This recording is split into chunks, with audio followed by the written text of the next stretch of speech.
Well, here we are, far north into the Gulf country. Here I am at Inverleigh Station, one of the larger cattle properties in the region. With 147,000 hectares of land and running 14,000 head of cattle, we're going to look into station life here and how it's run and what it's all about. Well, along the way, we'll show you how this station keeps working, how much involvement there is, and it's a long day with those boots on getting it done. G'day, my name's Jamie Hazelden and I've been travelling this great country for many years. And what I want to share with you is the great places that I've been to and the places that you can only imagine of getting to. I want to show you and introduce to you some of the colourful characters, sit round a campfire and reminisce and talk about the journey and the places that we're going to go to. So come along with me as I share this journey with you.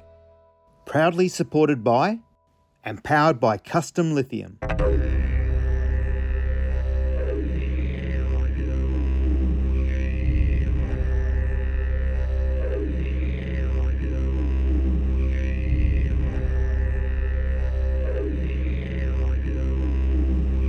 Today is muster day. As the first light breaks over the station slowly comes to life. The chopper flies in, ready for another day in the paddocks.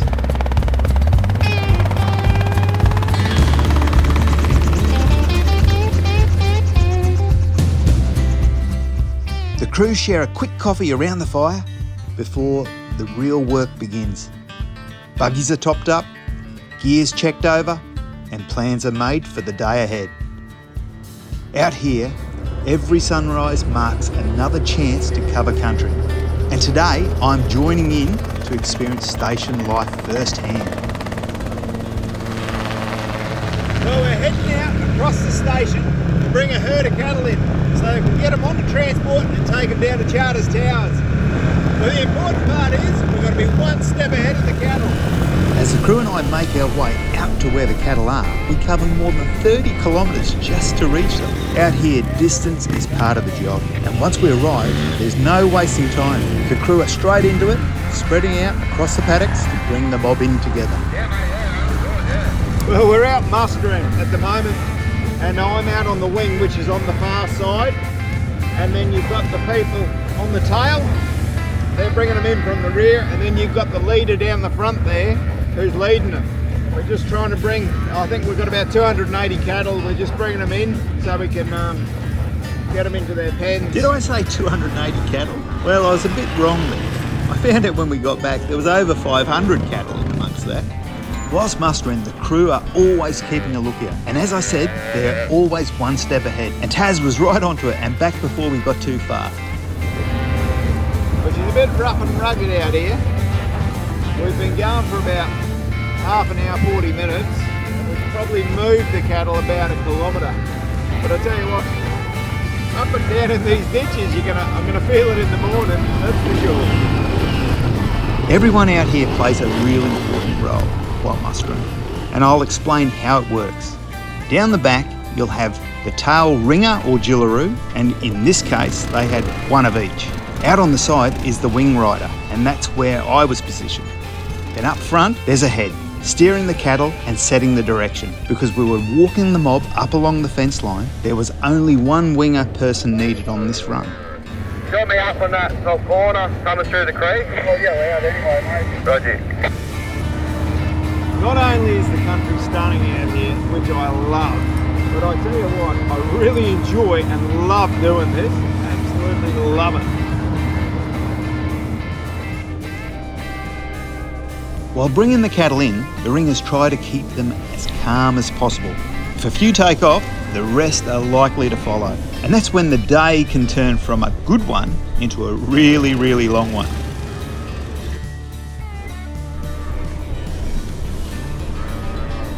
With all the cattle now in the cooling yards, most of the hard work for the morning is done. It's a good chance for everyone to catch their breath.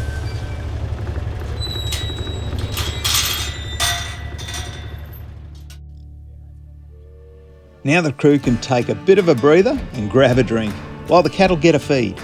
The guys put out food straight away so the bigger cattle can eat first. This makes a real difference, especially for the mothers.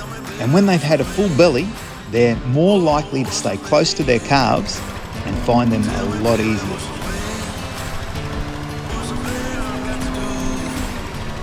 You seen out there today, like when we started them up, we all got in the trees there, and you know they were a bit sticky getting going, and you know we had to get them moving, and you know that's where it can turn wrong. You know they can just scatter and stuff like that. That's why it's good to have the big bird in the sky to give you a push if you need it. But you see, once we got them moving and that lead started walking off, and they all sort of worked out right. Oh, we're going for a walk now. That's what they want us to do. And I did notice when you go up front, they'll follow on straight away, you do automatically. It's just, so you're there. That person in the lead, that's like their safe spot. They know that they've just got to follow you, and it is amazing. They are good cows. They're all pretty good cows. You do get them some that play up every now and then, but yeah, you can see after you broke them in and after they got walking, they knew where they were going, and they know what they're doing. So it is amazing how you can pretty much lead them anywhere and take them for a walk. Sure. Yeah. Well, I mean, it's rugged terrain in there too, with trees and trenches. That's and right. Like, rocks and that on the downs country there, like along the fence is good, but as soon as you go out in that downs country, there's grass lumps bigger than your wheels. Yeah. Those all them grass lumps. That's how the grass sort of survives here in the wet season, because all the water flows around the lumps of grass and doesn't. Yeah, so that's how they all the grass sticks a lot. If you went out there and ploughed that old paddock and leveled it all out, well then all the grass would be dead because of this big underwater or wet season. Pretty story. Once the cattle have had a rest, it's time to draft them. Drafting is where the mob is separated into smaller distinct groups, or drafts. Based on things like age, sex, size or health, it's a vital part of herd management. Letting the crew isolate calves, prepare animals for sale, or group them in for different pastures or treatments. This is usually done in yards using gates to guide the cattle into the right pens or paddocks.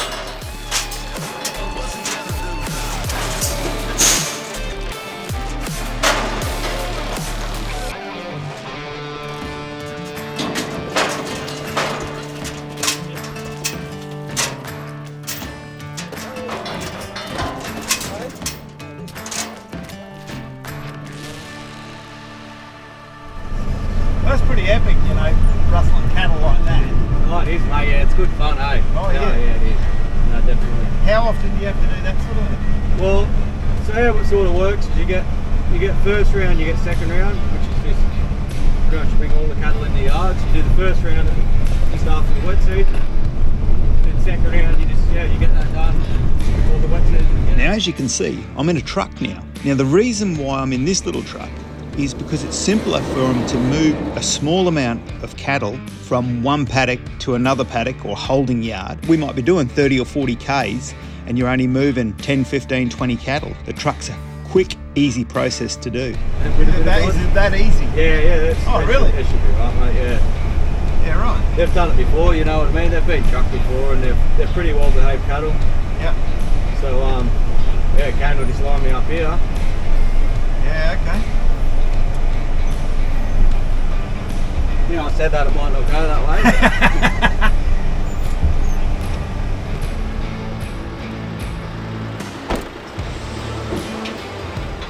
Some of the cattle from other parts of the station will be moved into different sections and holding pens, while others will be sent back out to the station to stay until next season.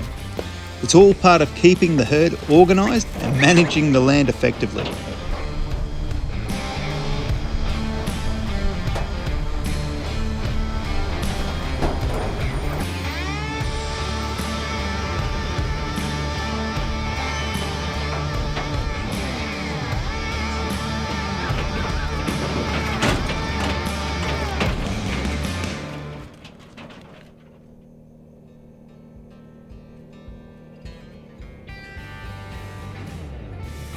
Sam, you got a copy? Yeah, copy. Back to the station. Yeah, no worries. I'll meet you back there. I've got to say, communication on a station is so important. Now they use UHFs like these. They have a repeater station back at the base, and that way they can contact any of the ringers out in the paddocks, or whether they're herding or whatever they're doing. They're also using a different channel when they're working, so that they're not tying up the repeater station. This keeps them in communication no matter how far they get away from the homestead, so that they can report back if there's any incidents or if they need anything out in the paddock. That night, we all sat around the fire, talking about the day out on country.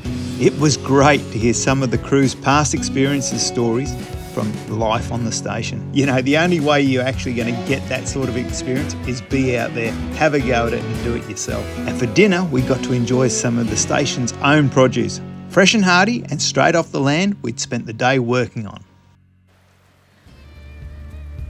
The next morning was a bit on the wet side, but there's always jobs to be done around the station. And today, some of the crew were busy preparing for carving and working with the station produce. They had everything on the go, from steaks to roasts, and even made their own minced meat. How good is this? Nothing goes to waste out here. With such fresh ingredients to work with, Maddie, the cook here, is always coming up with some fantastic meals for the crew at night. Out here, good food is as important as hard work, and she makes sure everyone is well fed after a long day on the station. Looks like it's steak schnitzels for the crew tonight, a well-earned meal after a big day out on the station. With the sky starting to clear, we join Taz as she heads out to check on the water for the cattle. Now that's no small task, remember. This station stretches over 100 miles, covering thousands of hectares. It's a huge job, keeping an eye on everything out here. So how often do you come across these leaks in these troughs? It's not all that often, but yeah, this is where water runs can take a little bit longer. So, you know, you might be leaving the station thinking, yep, I'm going to smash out all these paddocks, but then you come to these issues and it can take half your day, depending on how serious it is. Obviously spilling the water, because it is, this trough is actually quite full, so it can just be overflowing. But yeah, I can't see any obvious. Well, it doesn't look like there's anything when you look along the side. No. But there's no wet stuff. No, that's right. So they just got to get a bit tidier with their slurping. Yes, that's right. Come on, ladies and gentlemen. One water hole down.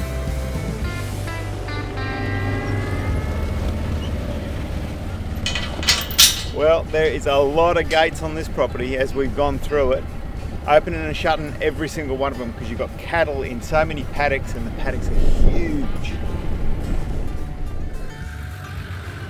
So how often do you have to go and check that water? So obviously, especially now that it's warming up and the cattle are drinking a lot more, we check the waters every 2 days. And then obviously during those runs, it all just depends on the maintenance side of things, what issues we might come into while doing the water runs. Normally there is just the one person doing the water runs while the others obviously mustering and processing cattle.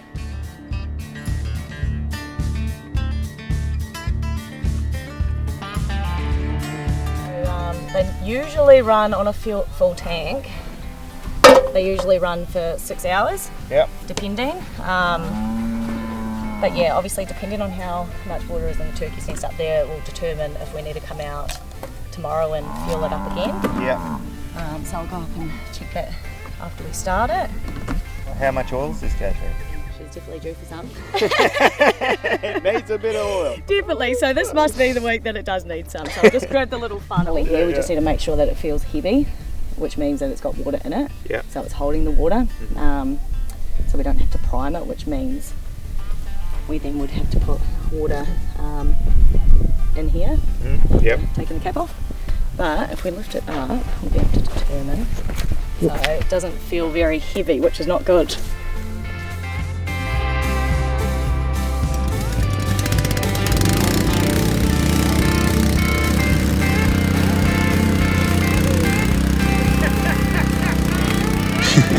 That's just one way you can check the water.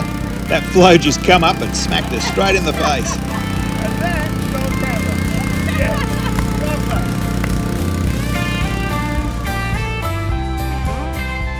And so I'm guessing you have to stagger those trips around to all the different water holes? Yeah. So normally you try and tackle one side of the station and then you move to the other side. So we've got quite a good rhythm of going when it comes to doing the water runs. But again, like I said, it all just depends whether you come up to issues. So normally you can do the whole station in one day, but that's saying that there's not going to be, if there's not going to be any issues along the way. Yeah, for sure. And then is there a sort of an idea of how much cattle you've got in each paddock, or to cover for the water side of things? Or? Yeah, so obviously when it comes to the number of cattle in the paddocks, you've got your larger amounts, which will obviously be in the paddocks which have more watering points. But in saying that, you've got they'll normally have the bigger turkey's nests as well. Yep. All right, so I guess it's smoko time now. Yes, let's go get a bite to eat.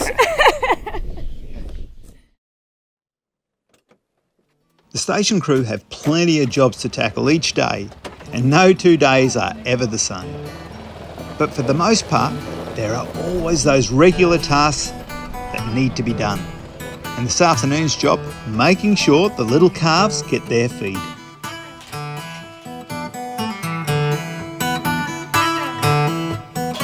They start off by giving the milkers some molasses.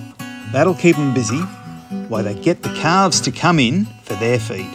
The molasses is also a bit of a treat for the mums. The milking cows, they absolutely love it as well. So why do you split the two lots of cows up? So at the moment, we have two very small calves, so we're doing breeding cords. So we've got a black and white milker there, she's got really good teeth. So I tend to put the great herd on the rest of the milkers with the little fellas, so then they get a nice feed balance. Not get pumped around from all the bigger calves. How did these all get in here individually without their mums? We've either picked them up while doing a wood run due to them being in bad condition, or them sitting under a tree by themselves, no cattle around, so that we bring them back here. Or when obviously doing the yard work after a muster, we obviously draft the wets off with the calves and leave them in the yards with the panels. So we'll open up the gates, leave the panels, put a couple of panels on the gates there to allow the calves to go between the pens and find their mums, but no cows can get through. It's only lifted enough just for the calves to go and obviously mother up. But you do get the odd couple that won't find mum, or mum's maybe not looking. They end up here. Gotcha. All right, well, we'll let you continue with what you've got to do here. It sounds good. And we'll catch up a bit later. For a cold beer. Okay. That cold beer at knock-off time isn't always guaranteed. This afternoon, we got a call over the radio. A cow bogged down by the weir. Does that happen a lot? Well, it shouldn't, mate, but this is the second one that's happened down here, so we'll have to shut the gates back there and you hunt them out here now the weir's getting low. Right. But at the end of the year, it is a big job that you do, like checking waters every day, and you go to all the old water holes that get low and muddy, and you have to pull out the bog cattle, Right. It's shocking and it's sad, and you do, if you keep onto them, you get them out, you pull them out, and they stand up, and you know. But obviously tired out. They're just tired and stressed, and all you can do, mate, is pull them out and hope for the best. And I guess you'll come back tomorrow and check. He'll get up, no worries, because he's still got a bit of go about him, and we got onto him early, you know. Right. It is rewarding though when you see him get up. Oh, absolutely. Yeah, definitely.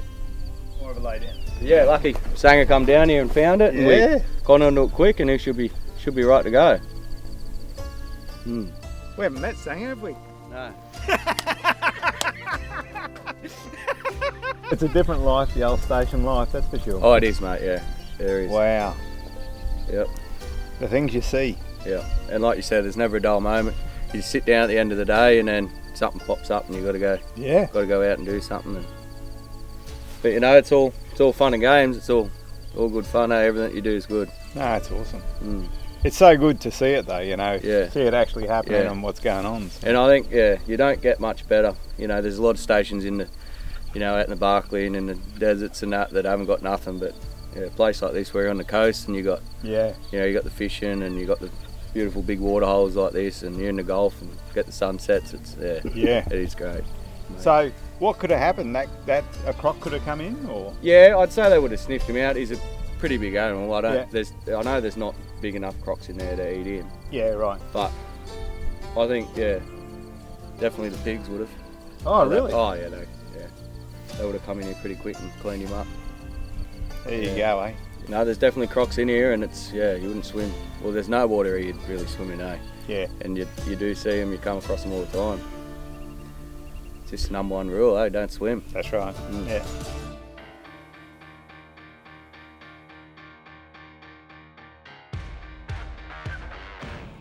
The next morning, we were up at sunrise. The air was cool and the first light was just starting to spill across the yards, and the crew were getting ready for their day. It was time to load the cattle onto the road train. Off on their own adventure, everyone knew their own jobs, moving steady, calm, as the mob made their way up the ramp. The cattle are well used to being loaded and shifted from one part of the station to another. It's all part of life out here. Another day, another journey down the road. Well, that's what it's all about. This cattle is going from Inverleigh to Charters Towers. Now, they've got to get up at the crack of dawn here and get these things loaded before it gets too warm in the day. Some of these road trains can carry up to 144 head of cattle, and with some weighing close to 600 kilos each, that's a lot of weight rolling down the road. So if you ever come across one of these, keep in mind you don't want to do anything that might make that driver have to pull up in a hurry. It takes a long way to stop that much steel and muscle. Whew. So I'm out here on a station. Now, the lady I'm about to introduce you to is someone that I met many years ago when I was going up into Cape York at a place that everybody would know, and that's the Lion's Den. Now I've got Judy here, and she's invited me over to her property. So Judy, this is the other side of your story of what you do. Yeah. Living on a station. So how did it all begin on a station? My father, he just wanted to have his kids all set up. His father died when he was 6 or 9. There were 9 children in the family, and there was no help in those days, and he just wanted to make sure his family was set up. Yeah, okay. And so you lived on a station all your life? No, we started off on a cane farm in Home Hill, and we watched him work day and night. But then he went up to Cape York to Cohen and bought Yarradin. That was his first cattle property. We had a family of Aboriginals working with us, still very close to that family now. Right. They're situated at Port Stewart. When he was up there, he could see that nothing was going to get done up at Cape York. We came back to Daintree. He bought some country there. He said he had to sell that because we was getting web feed. Yeah. Then we went to Bowen. We bought a property at Guffalunga, but that property was Nevada. And then he wanted to go to get fattening country, so we bought a property at Hughenden. We bought 2 properties actually. Kept those both properties, and then he bought this place.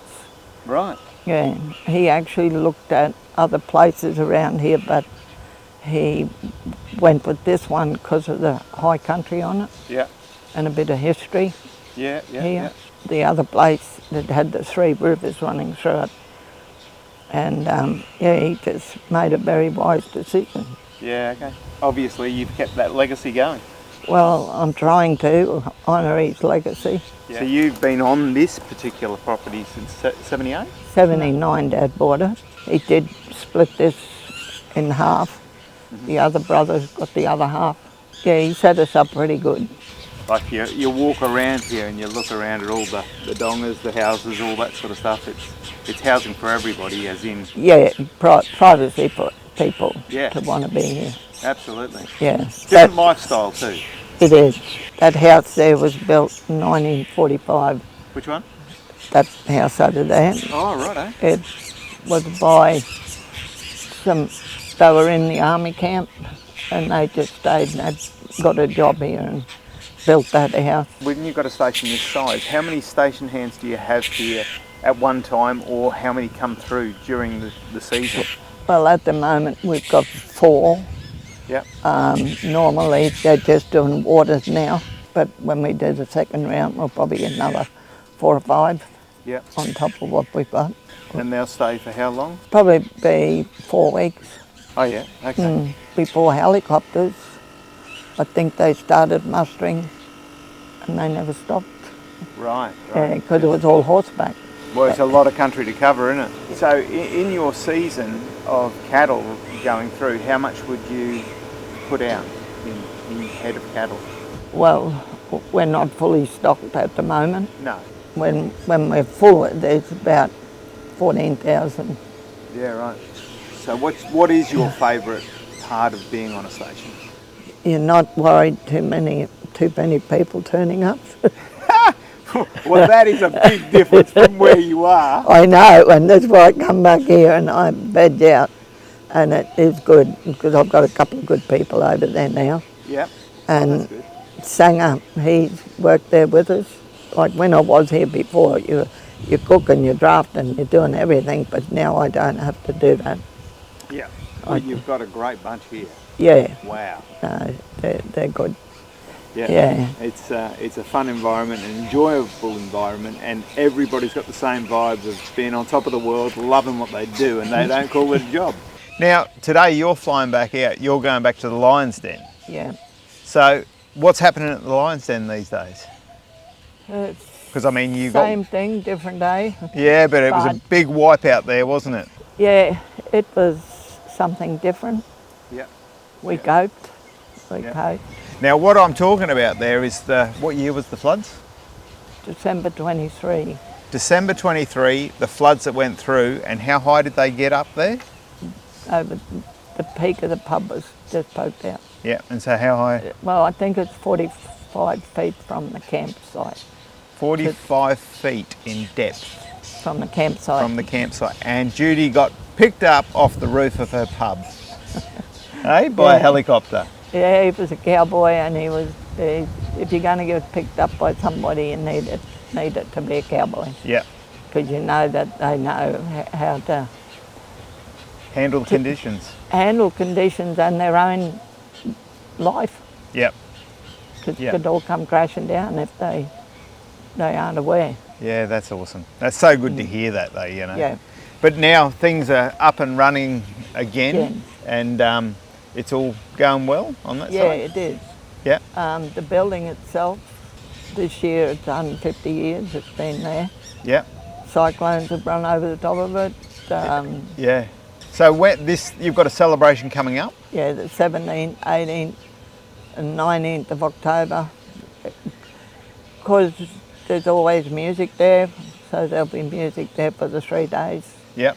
And there'll probably other people will come in and do some games and Yeah, right. yeah, And 150-year-old. building. The front veranda is Common Code. Oh, yeah? Yeah. Is it? Yeah, There you go. the rail and the posts, they're Common Code. Yeah, right. Yeah. I didn't know that. Yeah. I've been to the Lion's Den myself probably about 8 times Yeah. over the years, and the one thing that always got me or attracted me was popping in and checking out the museum side of things, Yeah. because I love that. Yeah. The museum was ceiling with Bernie board, but it's still filled up with water. Yeah. The kitchen was all gyprock, so that all fell through. Yeah. There was a couple, Winston and Glenda Williams. They came and he done all the ceilings for us. Yeah. When I wanted to pay him, he said, no, Yeah. Love that. you know, beautiful people. Yeah. After the flood, I'm thinking, what the hell, this is going to cost a fortune. Mhm. When we flew back in the next day, every local that could get there was there. That's amazing. Yeah, they just wanted their pub back up, and I thought, well, I don't have a choice. Yep. We've just got to redo it. Well, thank you so much for having that chat with us. It's been really good. Thank you. Well, we've got a lot more to check out here on this property. There's so much history. Just stay tuned and see what we get up to.